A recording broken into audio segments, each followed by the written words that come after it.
you get the chance in each of these dating interactions to practice listening, to practice understanding another person's point of view. And especially if you're coming to meet a stranger, you don't know any of this yet. We like to try to go through the dating apps and shortcut it and say like, well, I saw which emojis were on their profile and therefore I know them. You know, we want to shortcut it. And I know why. I know we want to shortcut it because it does take a lot of time and effort to go through this swiping process. Apps changed because people wanted easy. They wanted ease of use. Like the barrier for entry used to be really high for online dating. Now it's super low. There's no gatekeepers. It's free now. You know, we used to have to pay for it. Welcome to the Multiamory podcast. I'm Jase. I'm Emily. And I'm Dedeker. We believe in looking to the future of relationships, not maintaining the status quo of the past. Whether you're monogamous, polyamorous, swinging, casually dating, or if you just do relationships differently, we see you, and we're here for you. Forms I know I did, forcing me to form myself to fit. On this episode of the Multiamory podcast, we are joined once again by Damona Hoffman, the resident love expert of the Drew Barrymore show, OkCupid's official dating coach, a writer, and fellow podcaster. Damona is the host of the award-winning podcast Dates and Mates. We were on an episode of that titled Multiamory and Short King Spring. She is also an advice columnist for the LA Times and a writer on dating and relationships for the Washington Post. Today, we will be talking about Damona's new upcoming book, F the Fairytale, Rewriting the Dating Myths and Live Your Own Love Story. Damona, thank you so much for joining us today. It's so nice to be back with you. Thank you. Now, a weird question to start out with, because I noticed that you chose to title the book F the Fairytale instead of doing, I think, the other thing that writers do, which is like F **** the fairy tale. You know, was there a lot of discussion and, you know, grief about that when you were trying to make that decision about the title? Well, I'll say you all have published a book, so you know that decisions are made by committee. And that was just what we landed on. But there was a lot of discussion. Originally, it had a completely different title, but I really felt like this title captured the dating zeitgeist of the moment. You know, that's what I hear on Dates and Mates. That's what I hear from people that are just so exhausted and frustrated by dating today.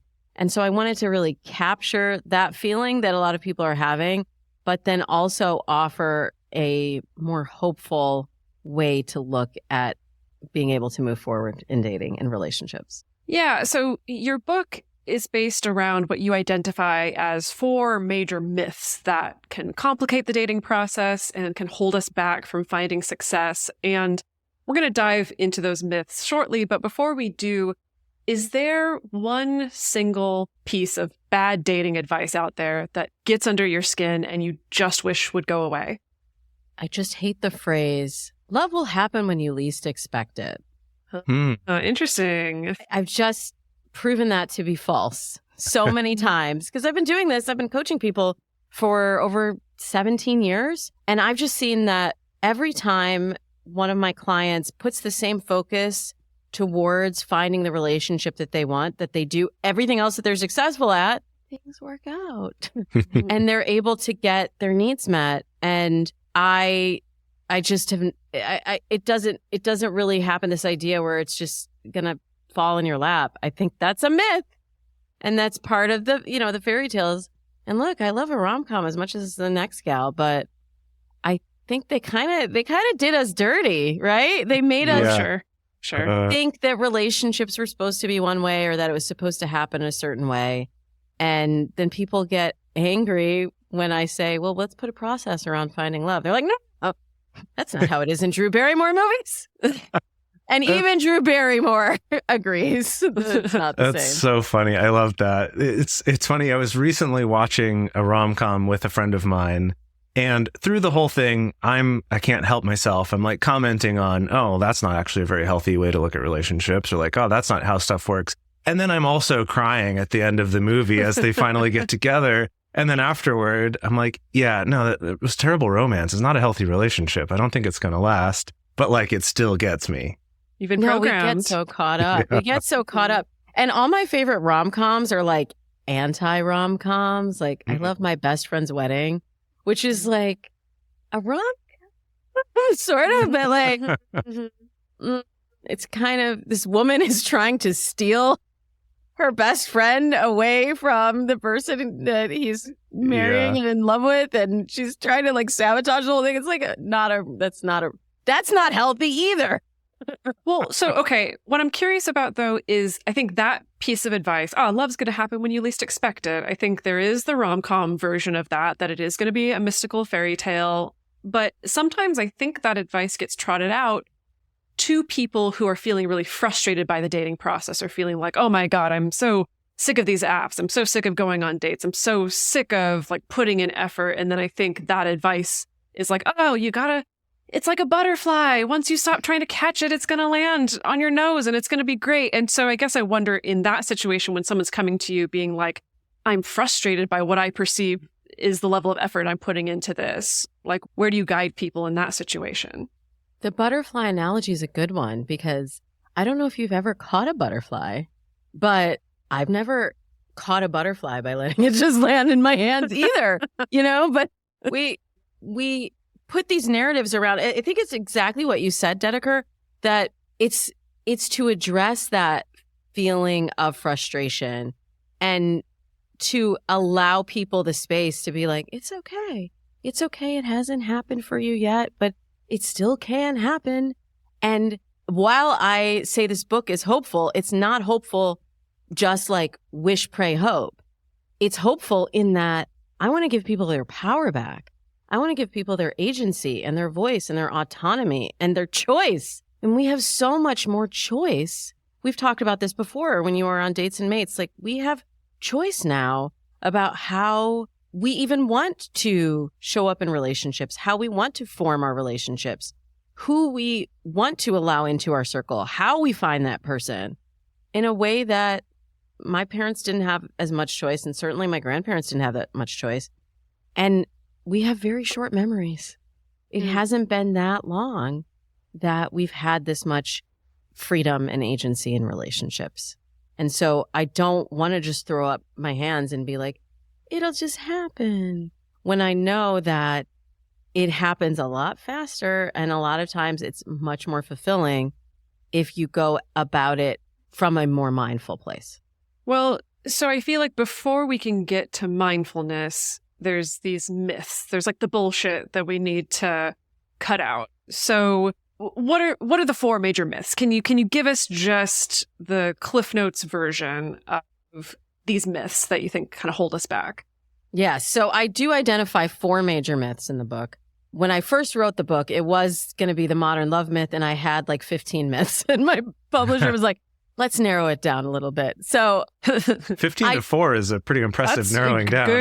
Good job. Good job. Thank you. And I think people reading it will identify some of their own myths too. But the four biggest ones that I see stopping people from having the relationships they want are the list myth. This is, we're checking boxes and we're looking for somebody based on, it's a lot of times not even our list. It's like a list that somebody else gave us. And we're like, yeah, going to the grocery store for them. We're like, right. Oh, they said get eggs and butter. And I don't even know what it's for, but that's what I was told to get. So the list myth is the first one. And then the chemistry myth, there's the soulmate myth, and then there's also the rules myth. And so the chemistry myth is just this idea that it's going to be butterflies, that butterflies are even good, that it's supposed to feel a certain way. I don't like that. I think there's so much more room for how it can feel. When we don't have the clarity on how we want it to feel, we'll just chase anything. It'll just be that, the spark and the instant attraction. And then you're like, wait, why is this not sustaining? So that is a big one. The rules myth really sort of started when we started trying to game dating and, play all of these, like the books, like the rules, and the books, like the game, that we're like, follow these steps and you will get what you want, whether it's a hookup, whether it's relationship, you will get it. It's in the rules. It was get the ring. That was the only goal. That was the only end point. And I, first of all, don't think that that's the end point right now.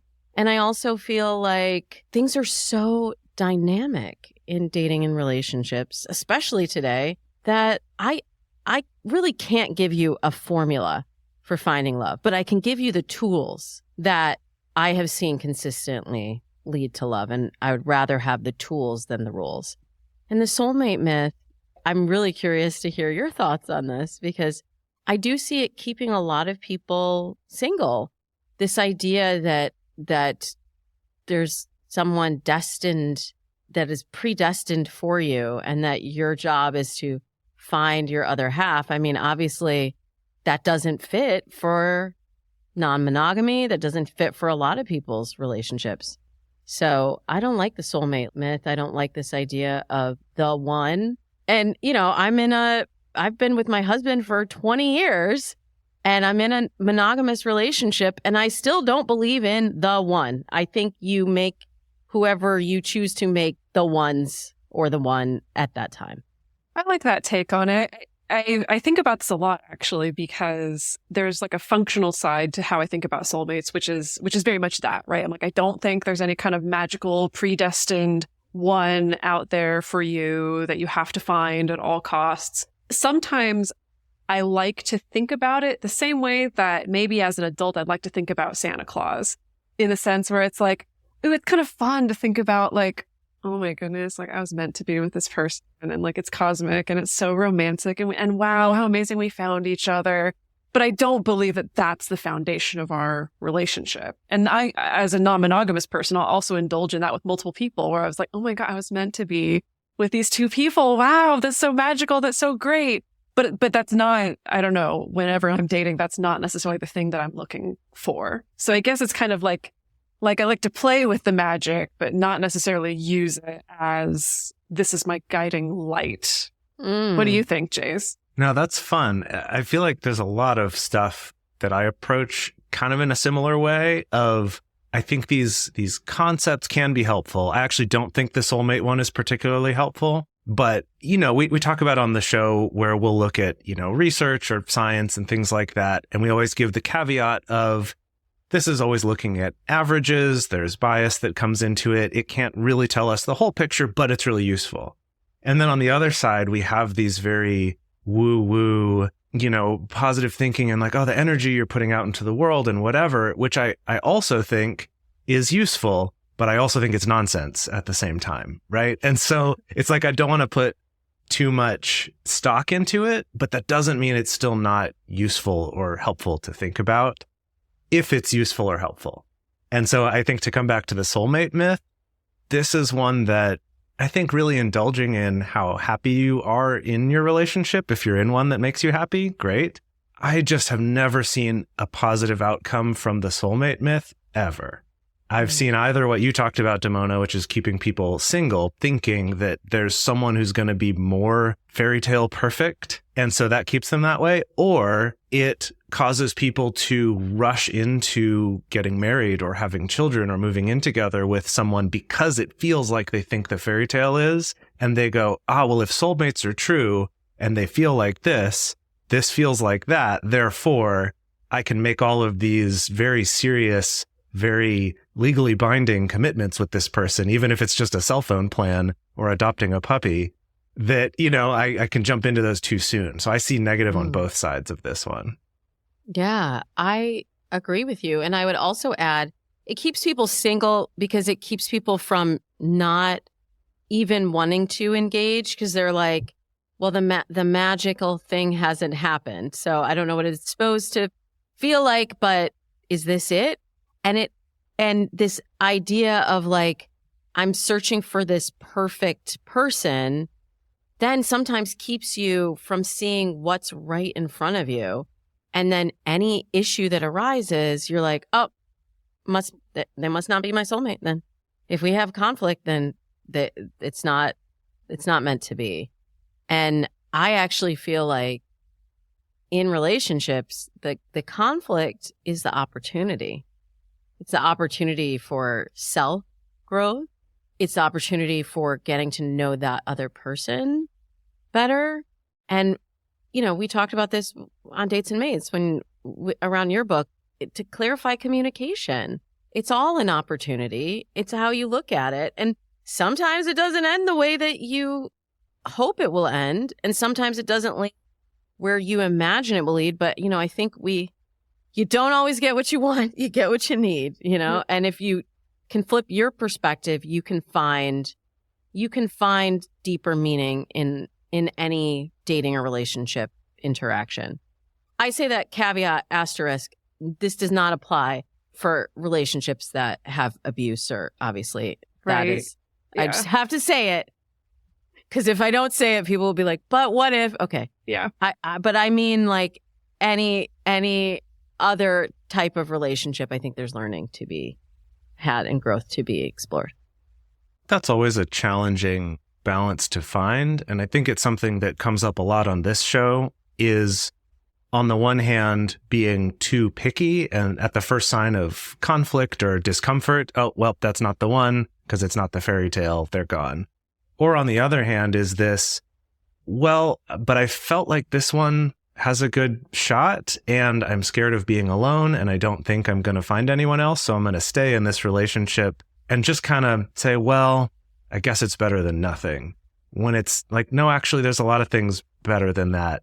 And like that, it's like hard to find how to guide people on that balance, because it's not just something you can objectively look at and go, oh, if this is going on, it's bad. If this is going on, it's good, because that might be different for different people. And I'm not even talking about abusive situations, but just two perfectly fine people who just are not a good fit, don't have values that line up, just right. It's not there. Yeah, well, you're kind of hitting on the pillars, which is the antidote to the myths, and values are really key. That is one of the primary filters that people should put in place before they invest in a relationship, because values don't change all that much. Goals sometimes change, but I say goals and values are really the two drivers of long-term compatibility. But largely people stay the same.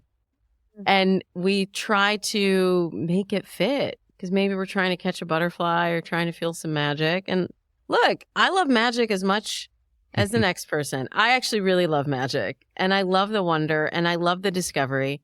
And I feel like I have that, but some of it I have to create. And I like that better than even what I've seen in the rom-coms and the fairy tales.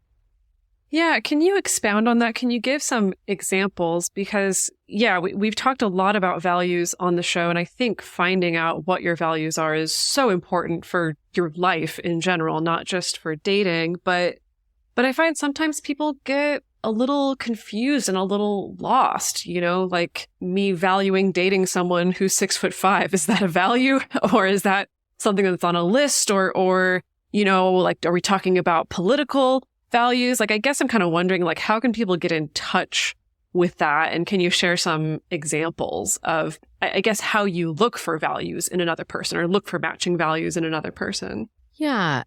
Well, you did hit on some values and then some lists. And the funny thing with the list is that people will always say that, well, they've got their list, and their list is the exact same list as the next person that comes to me for help. It's like, Interesting. must be this tall, must make this much money, must have this color hair, must drive this car, like whatever it is. It's so similar. And the values really are completely unique and individual to you. And we look for shortcuts. We look for, religion is a proxy for, we think, for similarity in values. When, we all know someone could be of the same faith and live their life completely differently and have completely different values.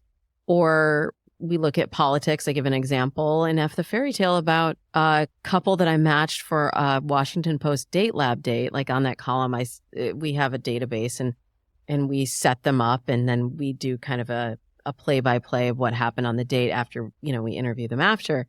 And these folks were both identified as liberals, and working in DC, the political affiliation takes on a whole different meaning, but they both identified themselves as liberals.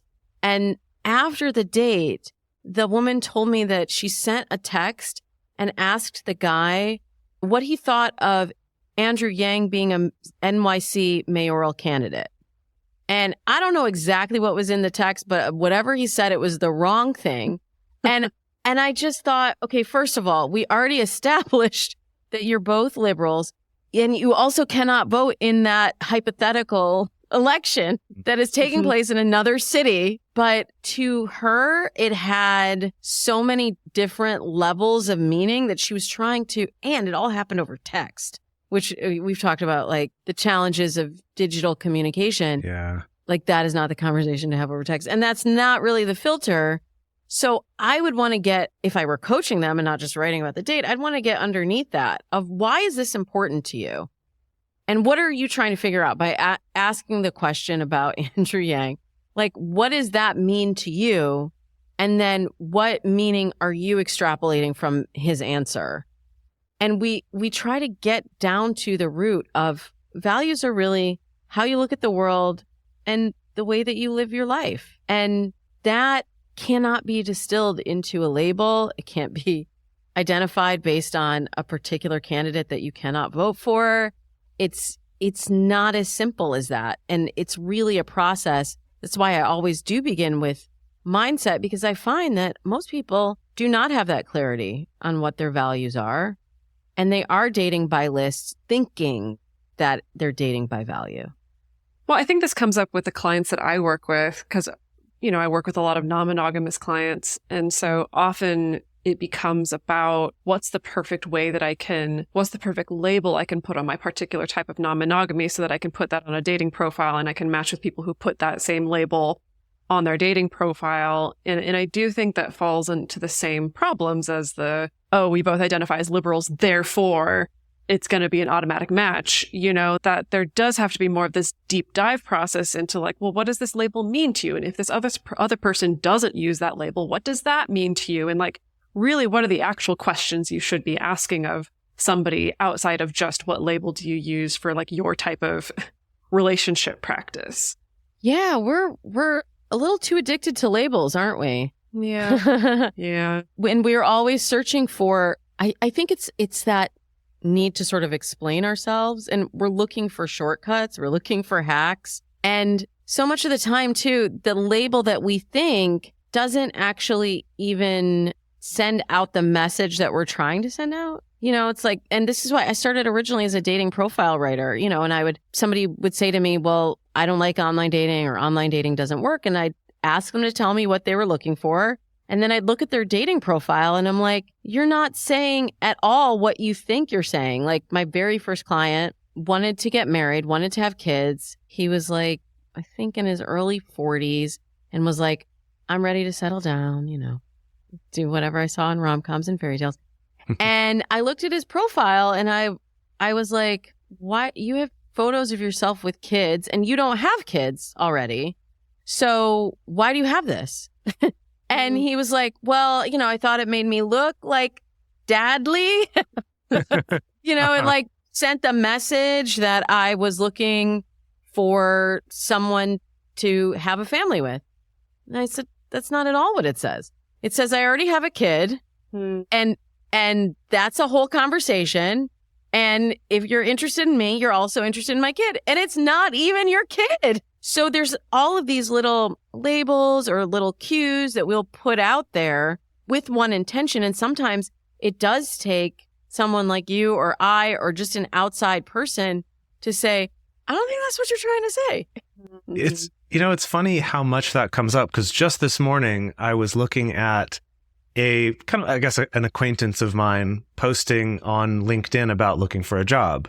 Because there were a lot of layoffs in the entertainment industry recently because of the actors' strike and the writers' strike. And so people are now looking for jobs again.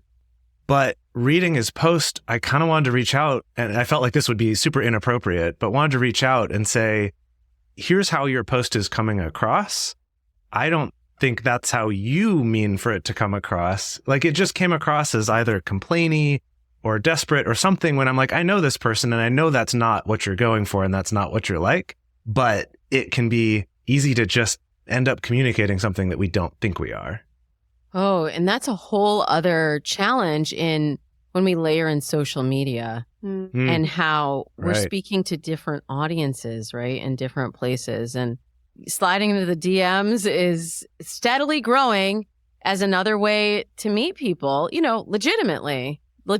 I was just at a matchmaking conference and I found out there's a bunch of matchmakers that are using LinkedIn.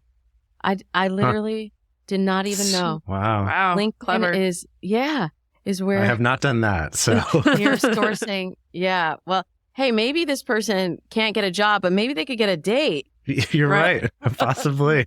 Probably not with the complaining and all that. But yeah, when you really consider what you're putting out into the world and you think about it not from the perspective of like, this is what I have to say, but this is what I'm trying to convey. This is what I want to attract. And what is that person looking for?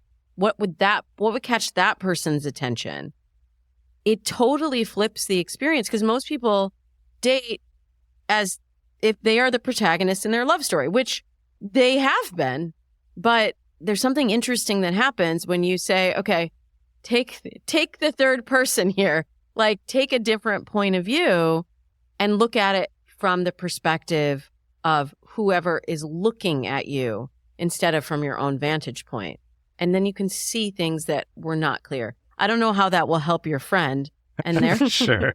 and their post problem, but if you could say that to them, it might give them a different angle on the post. And having an outside set of eyes can really help too, whether that's someone in a professional capacity or that's just having friends who you trust, who it's kind of this weird thing of like, you want a friend that you trust, but that maybe doesn't know you so well that they'll end up writing the same stuff you would. You know, like they have to be different enough from you, maybe. Well, and you don't want to have that negative Nancy friend that's like, Well, that too. you know, they've been burned so many times, Yeah. and they're like, why do you even? And I had that too. Like, you know, people that I was dating that my friends were like, why are you with that person? Like somebody said to me, don't yuck somebody else's yum. And I like, Yep. you know, in dating, sometimes I got my yum yucked, and then I was like, well, wait, why do I want to date this person? And that's another thing that shifted so much with social media and online dating. Dating has become a lot more public. Yes. Yeah. We didn't It's like remember a performance part. We didn't used to tell people, oh, you know, I have a first date with this person. I'm going out with this person a second time. I'm even dating this person. Like, it was a big thing for me to be debuted at my husband's birthday party when we'd been dating, I think maybe 5 weeks or something. Like, that was a thing for me to meet his friends. And now I just feel like everybody's sort of dating by committee. So you have to be careful, right? You have to be careful about the inputs that you're letting in and whether they have the same values, goals, and your best interests at heart.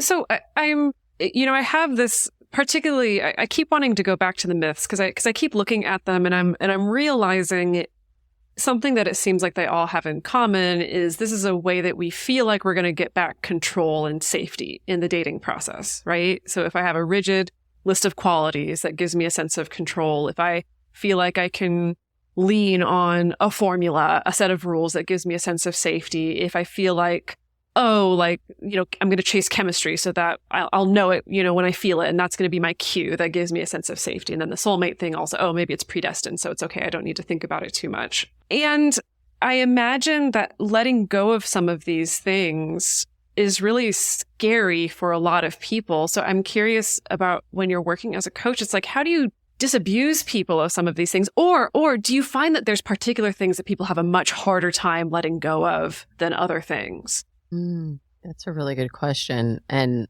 a very astute observation. Hmm. I'm like, I hadn't thought of it as related to control, but I did write the book with the intention of giving back more control. More like to actual control, it sounds like. actual control. Yeah. Yeah. And I'm not interested in pointing fingers at anybody, telling anyone that you're wrong, your dating life is wrong, you've been doing it wrong. I'm just interested in getting to the truth. And that's what I see that we're also a little bit afraid of. That's why we're seeing so much ghosting. That's why we're seeing people staying in relationships that are not right, because we all have this fear, if I let this person go, who else is there someone else that's going to come in? Or this feeling that if I open up and I really share what's in my heart and what I want, whether that's even I want non-monogamy or I want a commitment, I want marriage, like whatever it is, we get so afraid of the truth, of the outcome, that we stuff down what we actually want to say. And that's only hurting us. We have to be willing to take a risk. We have to be willing to express what we want if we're going to get our needs met. Yeah, I think that so much of the pain and suffering that I tend to see people go through, particularly in the dating process, there's tons of pain and suffering that goes through in other steps of the relationship, but particularly in the dating process, so much of it does seem related to someone feeling, I don't know, shame about some particular thing that they want or something that they're looking for, something that they're hoping that their partner will give them, and they feel like they can't say it because it's too shameful or too vulnerable. And so then we end up in these weird dances, whether it is like, I have to ghost because I don't know how to say to this person, I'm not that interested. Sorry, thank you for the time we spent. Or I need to keep them at arm's length because I haven't gotten the cues that I thought that I would get that would let me know it's going to be safe for me to say, yes, actually, I'm interested in a commitment. That I think that that's really apt, that there is something about the truth about ourselves and what we want that feels just like too scary to actually put out there for somebody.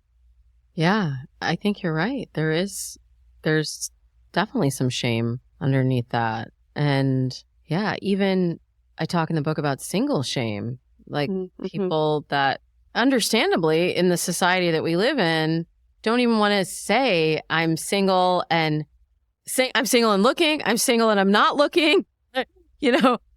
We feel like if we define it, then I don't know. It's like takes us back to being on the playground and somebody pointing at us and being like, that person's out. I know, because I'm terrible at sports. And I was the last one picked every time on literally didn't matter what sport it was. I was the last one that was going to be picked. Oh, I have Terrible. that same baggage around sports. Always Really? last to be picked. Yeah. Oh man. Yeah. Yeah. And I talk about how I really was very cynical about love for a long time. I didn't see myself finding a relationship. I didn't even know if I wanted what I have now. Now I know I did, but that fear of rejection keeps us playing small. And I had to really step into more of myself, my own authenticity, my own truth, to be able to attract the best relationship for me. So maybe this is related to the topic at hand, but in your book, you talk about dating samskaras. And what is a dating samskara, and how many sun salutations do we have to do to release these samskaras? 108. Okay, great. Oh, that's an auspicious number. That's an auspicious Right, number. Good. Yeah, I borrow in the book from a lot of different methodologies that I have used to help me grow into the person that I am and the person that I'm becoming. And yoga is one of those methodologies and philosophies. And we have always talked in yoga about samskaras are patterns. They were described to me by my teachers as, you think of it as like a groove, like a well-worn scar that you go over and over again and over again. So the more that you say a phrase, the more that you have a belief, the more that you will act in a certain way, and the more that you put that in your body. And these samskaras, we tend to think of them as all negative, but you can actually shift your samskaras. So if you even just think of a routine that you have, like getting up and working out in the morning, that could be a form of a samskara. And if you don't have that routine in your life, replacing sleeping in and playing with your dog in the morning instead of getting up and going for a run, you can shift your whole experience by changing that negative behavior, or that behavior that isn't serving what you ultimately want, with a more positive one. So I apply that to dating because I see a lot of people having dating patterns that they haven't been able to look at yet, or they haven't been able to change, having dating beliefs, phrases that they've repeated again and again and again. And I find that when we start to go after a different narrative and we catch ourselves, we catch how often we are playing out that old narrative and we replace it with the new narrative, that orders our actions in a different way. We're going to take a quick break to talk about how you can help us keep this show going. We love being able to put this out there into the world every week for free. For anyone with a podcast machine, they can just listen to this, get these resources wherever they are. And the way that we do that is through our advertising and also through people who support our show directly by going to multiamory.com/join. So if you appreciate the show, just take a moment, check out our advertisers. If any seem interesting to you, go check them out. That really does directly support our show and help us to keep doing this. So I imagine some examples of this that probably come up a lot from frustrated people would be things like, there's just no one out there for me. I keep running into failure, or I think, right now heteropessimism is just rampant. And so it's like all men are trash, or just dating over the age of whatever age is just impossible. Like, are those the kind of things that you find that you run into when you're working with people? Yeah, I've heard all of those things that you mentioned and more. I have proven them not to be true if you don't believe them to be true. I even talk in the book too about race, and there's so many beliefs about race. And, I'm speaking as a multiracial person. There's a lot of beliefs that we hold because of our lived experience, because of the society that we live in. And then sometimes we make assumptions that other people hold those same beliefs. And I think the discovery is in figuring out what beliefs other people actually do hold. And sometimes they're not the big bad story that we're telling ourselves. I think that's great. It also reminds me of something that it's been a while since we've talked about it on the show, but this idea of holding a little less tightly to the things that we believe ourselves too. And it's interesting to think of it in that way of also hold less tightly to the idea that everyone believes this thing, because that's a real trap people can fall into on all different sides, whether it's assuming everyone else thinks these negative things, or it's assuming everyone else thinks this one particular thing is easy and good. And then it's actually not true for some other people. And you can be a real jerk if you go out with that assumption. So that's such a really interesting thing to think about, both for others and for ourselves, of holding a little less tightly to some of those beliefs. Oh, that is a really interesting perspective. And I love that discovery of what are the beliefs and allowing those beliefs to evolve. And especially because of social media and just media in general, the way that we have all kind of been siloed into our own belief systems and then had the same beliefs repeated to us. It's so interesting seeing people not have independent thought. And you're like, I saw that TikTok video. You're literally just repeating that TikTok video and you think that that's your own opinion, but it's not even. And there's 10 other people that made that same video. It's kind of spooky, really. Mm. And I feel like this is not necessarily related to dating. I think in general, we could all back off from our own corners a little bit and get a lot further by looking for, we just are all more alike than we are different. And if we can look for the commonalities instead of being like, oh, you're different, that's a red flag. This is, and we push so much away because we haven't done that process of like being willing to just examine our own beliefs. Actually, that's one thing I really love about my husband. He is really great at holding multiple points of view. And even if he doesn't agree with someone, he's an excellent listener. And that's one of the things I just love in our relationship. I love talking to him about complex issues because he always helps me see a perspective that I didn't know. Even if I come in at a 10, I'm a Sagittarius. I'm always coming in at a Black Jewish woman. I'm coming in at a 10 and he's like, well, but I love that. And I know not everyone loves that discovery, but I think I've experienced that that's where relationships get really interesting.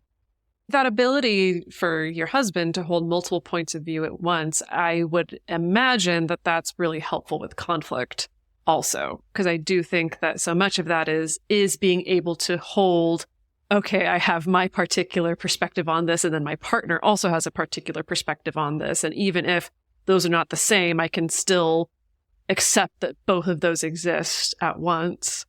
Yeah, that it's a tremendous benefit. And I will say his mom's a social worker. He did therapy from a young age. And I feel like all of those tools that he got really helped him to be a better partner.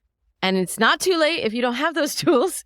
You know, I think anyone can acquire those tools if they're willing to go through that experience. But yeah, it's very helpful in conflict. And also to just take a position of listening to understand and not always trying to solve, but just be willing to come to the table and listen to another point of view. And usually he's right. I'm the one that has to go. But it's a practice. It's a daily practice for him. Like he subscribes to all these Substacks from completely different points of view. I'm like, why are you following that person? Because he wants to gain the knowledge and the information about another person's perspective.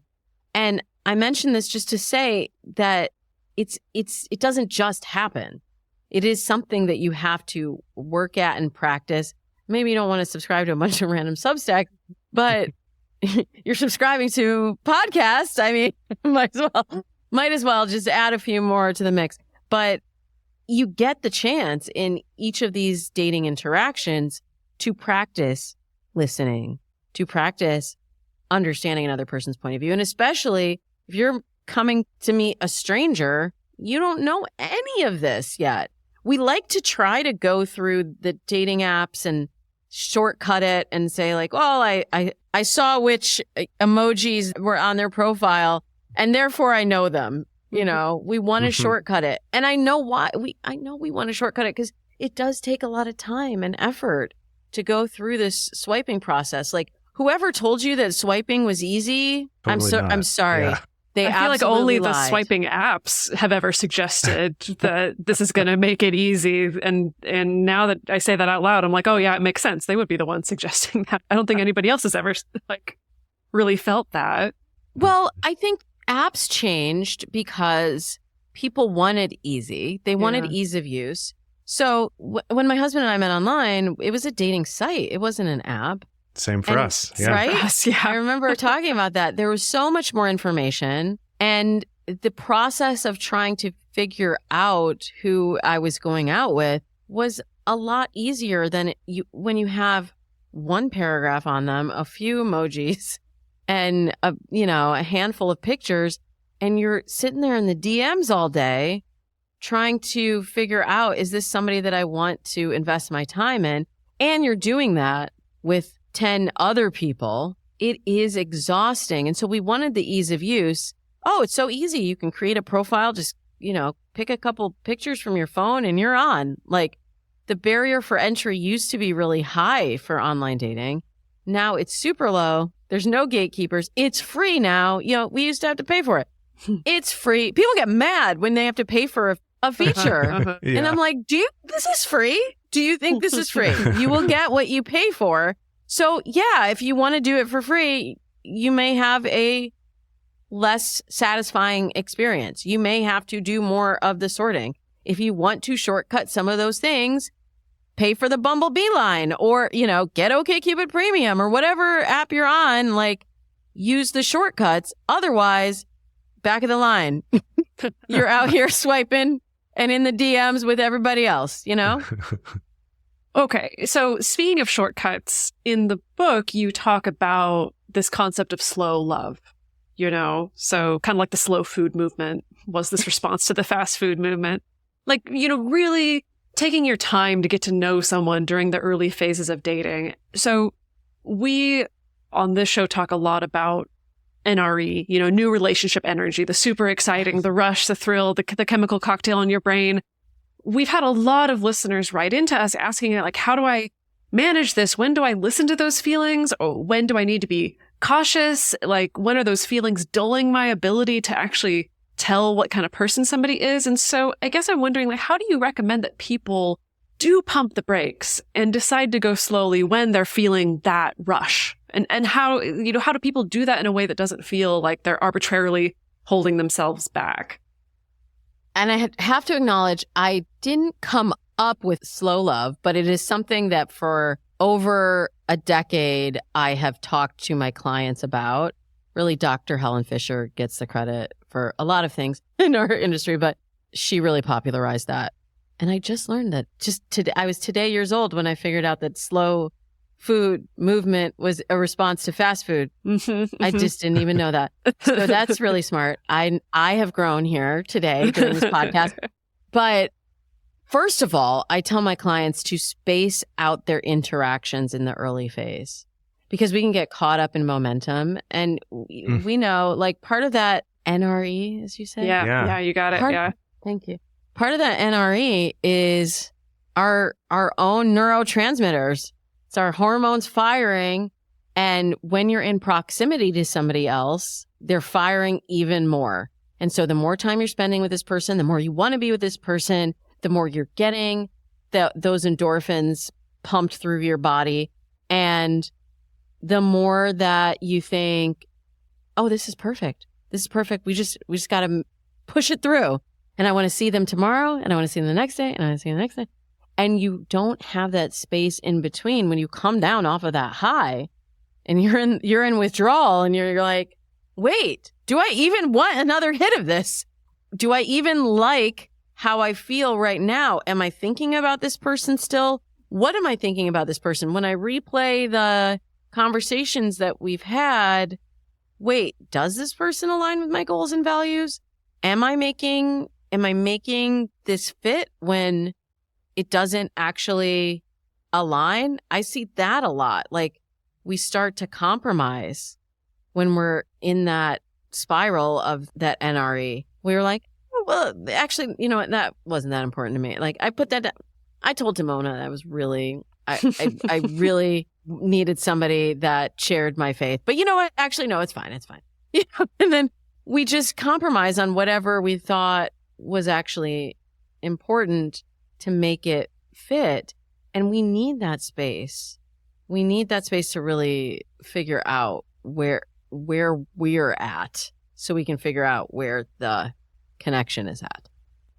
Yeah, I mean, I appreciate that you phrased it that way, that sometimes we can be making something fit that doesn't actually fit. And I think especially if you felt frustrated for a long time, if you felt lonely for a long time, you know, the best metaphor that was ever explained to me, and I think Cassie Brighter was the one that I got this from, was like the grocery store metaphor. It's like if you're coming to dating and like going to the grocery store hungry sometimes, where you're just like, oh my God, I'm so tired of feeling this way. And so I'm going to buy, you know, capers and way more vegetables than I can ever cook, and like all this stuff that I can't even afford because I really need to fulfill this. And it's like I'm kind of trying to make this fit my nutritional need when it doesn't actually fit. And I think the same thing happens where, yeah, you can feel so frustrated of feeling a particular way that then the first person who comes along that makes you feel a different way, it is like that. Okay, whatever. My values don't matter. The things that I thought that I was looking for in a relationship don't matter. I'm just going to make this fit. And then unfortunately, I think what I see in people is that kind of the neurotransmitter effect lasts sometimes for a while, sometimes like 6 months up to a year and a half. And then sometimes people end up a year and a half in realizing, oh, actually, this wasn't a fit for my values, but now I'm a year and a half into this. Yeah. And part of that is the discovery too. Like, we need to get rid of this idea of like, oh, we got to know right away. Don't want to waste my time. It's 1 month in and out, and look at the value you can get out of a year and a half relationship that didn't work. Now you know more. You know more about yourself. You know more about what you're looking for. You maybe got to practice some of these communication skills and listening and understanding and building new samskaras. And not everybody's going to be right for you. And that's okay. That's okay too.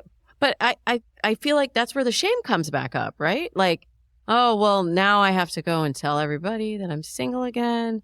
And I have to scrub this person from my social media, or I'm going to have to explain it away, or, you know, it comes with, we lay other baggage on top of it that really isn't even our baggage. Like, it's more about what are other people going to think. I do also hear, oh, well, now I have to go back and start all over. Like, I just had a client that was telling me she ended a relationship after 5.5 months because they weren't aligned on goals. She was looking for commitment, and he was not looking for a commitment when they met, but was like, maybe I could be convinced. Let's go along for this ride.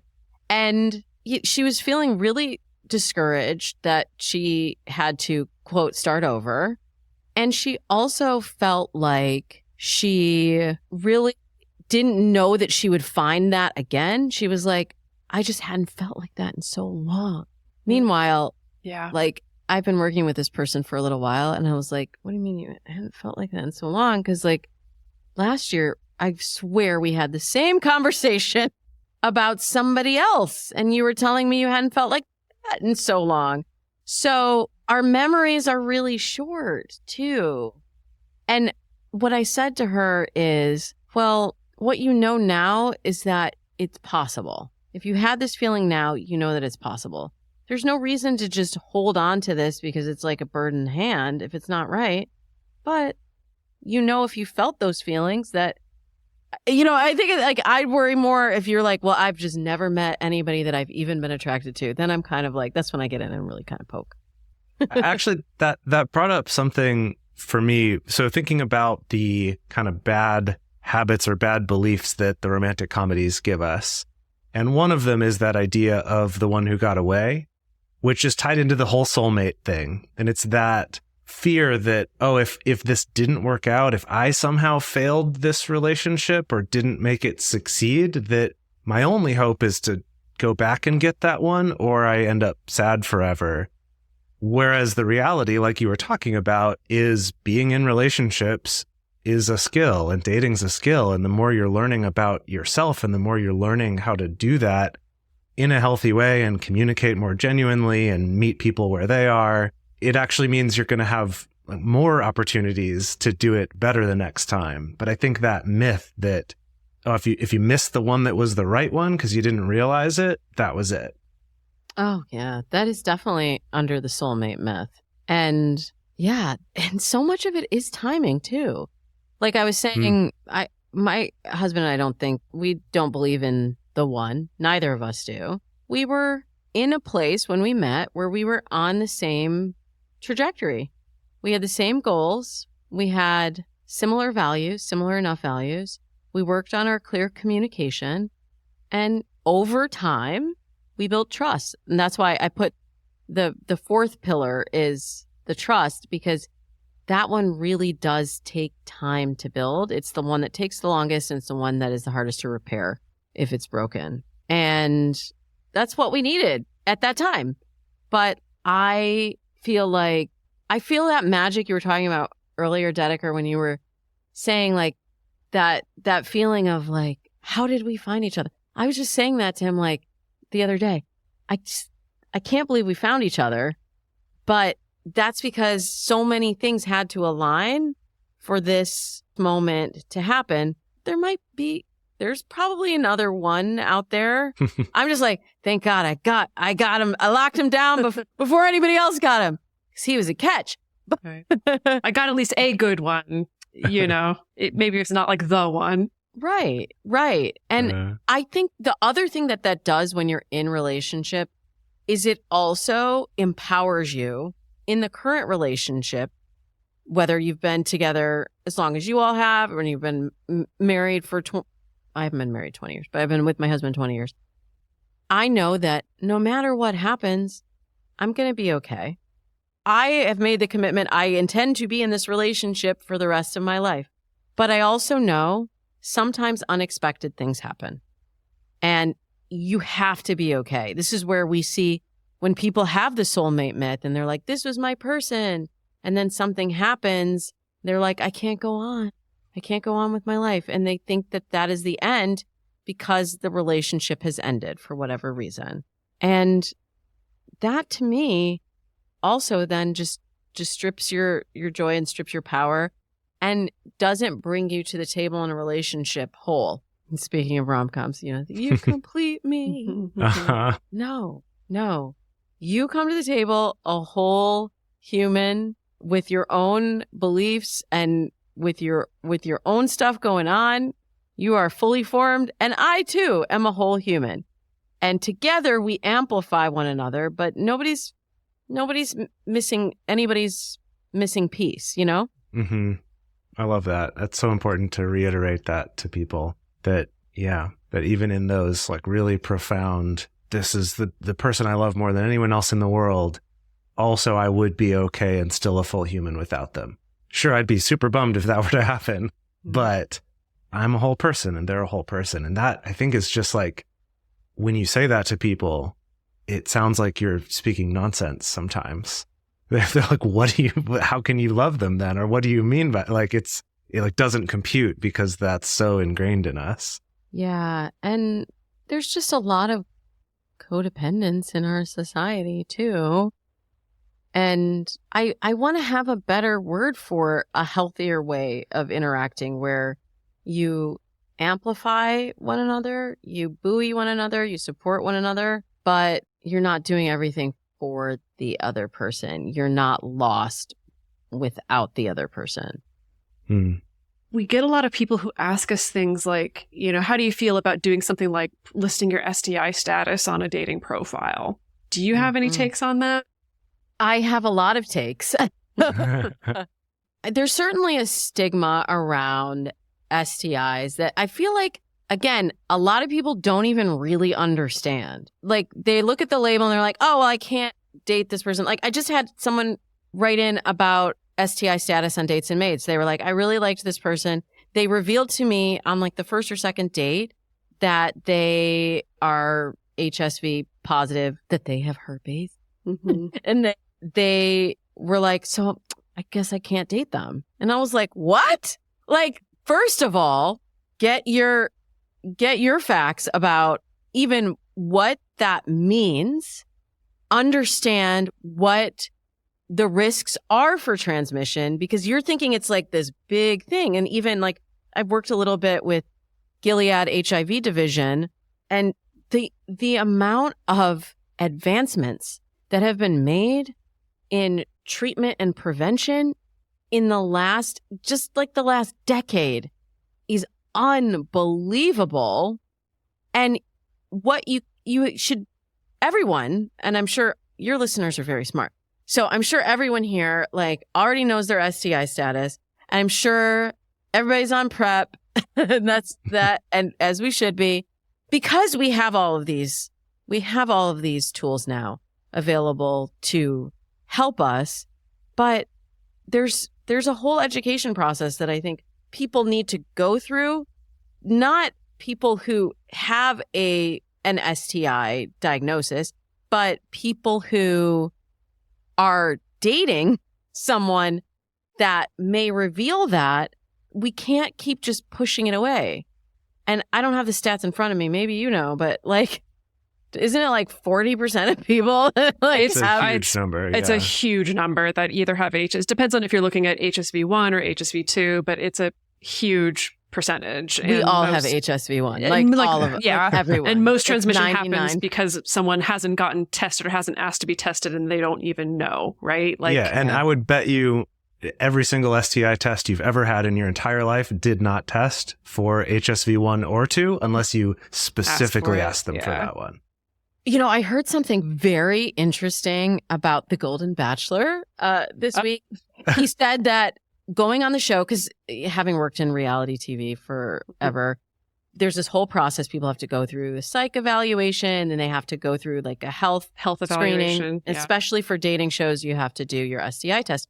And he said that was the first STI test he had ever had. Oh, no. Wow. Oh, man. He didn't reveal what the results were, but it reminded me of stats that I've read. I know you all like the data about how STIs are really growing among 50 plus individuals because a lot of folks had the stigma around getting tested, have never been tested, thought they didn't have to get tested. And now, because of dating apps, we have so much more opportunity for people 50 plus to date. And thank you, Golden Bachelor, for bringing it into the mainstream too. And there's so many people out there that don't even know their status, but would see it on a dating profile and be like, oh no, well, I just can't. Exactly. Yeah. It's like, you got to know your own status first before you start throwing daggers here. Right. Yeah. Right. Okay. So the simple answer to the question is no, I wouldn't put it on your profile because people don't really understand what that means. So when you are putting it on your profile, you have no chance to contextualize it or to educate people. And a lot of people have misconceptions about what an STI status even really means and, you know, how to treat or how to prevent an STI, and would just push it away without even doing the research. Now, it's certainly something you should bring up in conversation, but we are in such a rapid dating society. We were talking about slow dating and slow love. The apps, it's all speed. It's all speed and ease of use. And people will spend less than 3 seconds figuring out if they want to spend more time with your profile, if they want to swipe left. And anything that gives them a reason to immediately swipe left, I think does not belong on your dating profile right away. It's so interesting because there's a lot of other approaches out there that go hard the other direction. It's like you want all the people that have XYZ deal breaker to just swipe left so you don't even have to waste your time with them. So it's such a tricky But thing. I agree with what you're saying, though, when it comes specifically to STI status. We could get in the weeds about any other thing you feel like you need to disclose on a dating profile. But like, I do agree that because there is so much stigma, so much knee-jerk judgment that, I mean, honestly, the first time that I dated someone who was HSV positive, I mean, that wasn't on his dating profile. We had a conversation.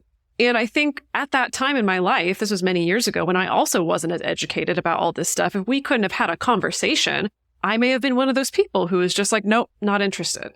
Right. And so, yes, I agree, because you need to have context both about, you know, this is how long that this has been my status. This is how I manage it. This is how it manifests for me. This is how I have safer sex, you know, and these are the resources that I really like if you don't know very much about it. Right. So I think I agree on this point that giving yourself as many opportunities to be able to contextualize it, because unfortunately, the state of sex education for most people in this country is pretty abominable.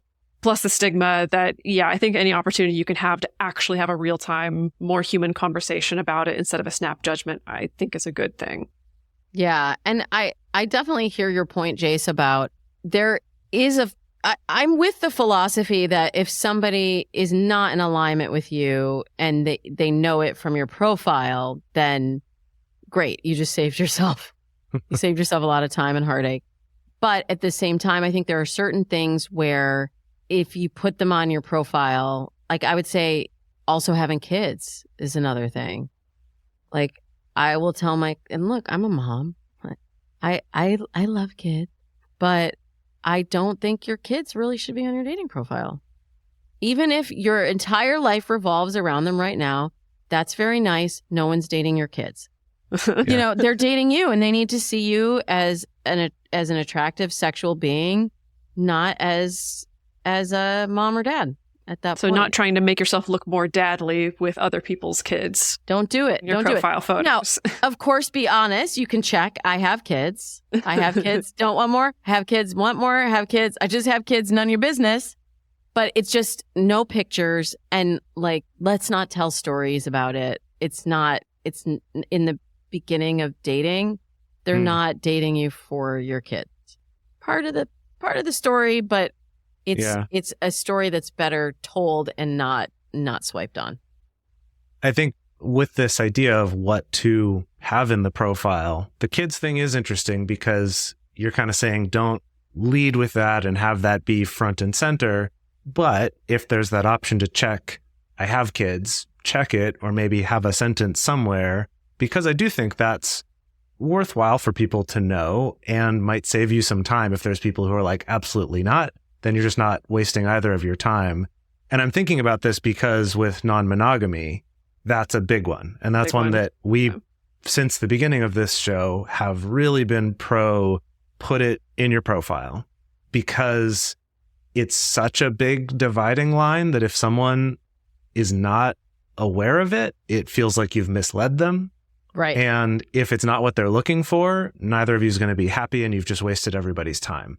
And I think it's less common now, especially as more dating apps are putting that option in, kind of like kids, where you can say, I'm monogamous or I'm non-monogamous. But before that, there were a lot of people who would kind of, out of shame, like we've talked about a lot, leave that off and think, oh, maybe a couple dates in, then I'll talk about it so I can give it context. But I don't think the same principles apply there as they might with STIs. That's interesting.